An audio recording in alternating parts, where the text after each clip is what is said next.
Prostate cancer ہے، کیا ہے اور کون سی ابتدائی علامات ہیں اس میں جس سے اس کی نشاندہی ہو سکتی ہے درست؟ واقعی اس میں لوگوں کو پتہ نہیں ہوتا، اویئرنس نہیں ہوتی، تو سٹارٹنگ میں پتہ نہیں چلتا۔ اس میں جو خلیات بنتے ہیں عام روٹین میں ایک ترتیب سے بنتے ہیں، لیکن اس میں کیا ہوتا ہے کہ وہ زیادہ بننا شروع ہوتے ہیں، ٹوٹ پھوٹ کا شکار ہو جاتے ہیں، جس کی وجہ سے ٹیومر بن جاتا ہے۔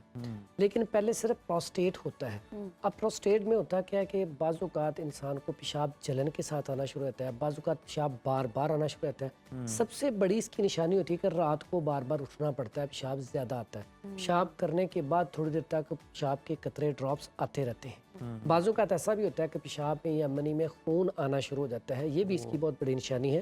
بعض اوقات وزن تیزی سے کم ہونا شروع ہو جاتا ہے، بعض اوقات پورے وجود میں جسم میں جیسے بخار ہوتا ہے، ہڈیوں میں درد ہونا شروع ہو جاتا ہے۔ یہ اس کی علامات ہیں۔ اگر ان سے کوئی بھی علامات آپ کے اندر آ رہی ہو تو آپ اس کو ہلکا نہ جانیں، فوری طور پہ آپ جا کے چیک اپ کروائیں، ٹھیک ہے۔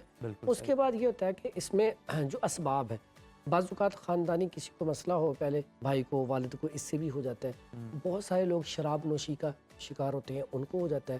دوسرا، زیادہ آج کل جو ہمارے پاس پیشنٹ آتا ہے اس میں ورزش کا نہ کرنا، ایکسرسائز کا نہ ہونا، یعنی کہ اب جسمانی ورزش کرتا ہی نہیں ہے، لیزی پن ہے، اس کی وجہ سے بھی یہ مرض جو ہے یہ بہت زیادہ بڑھ جاتا ہے۔ بے شک۔ تو اس لیے ان چیزوں کا خیال رکھنا پڑے گا، تو پھر طبیعت جو ہے وہ بہتر ہونا شروع ہوگی۔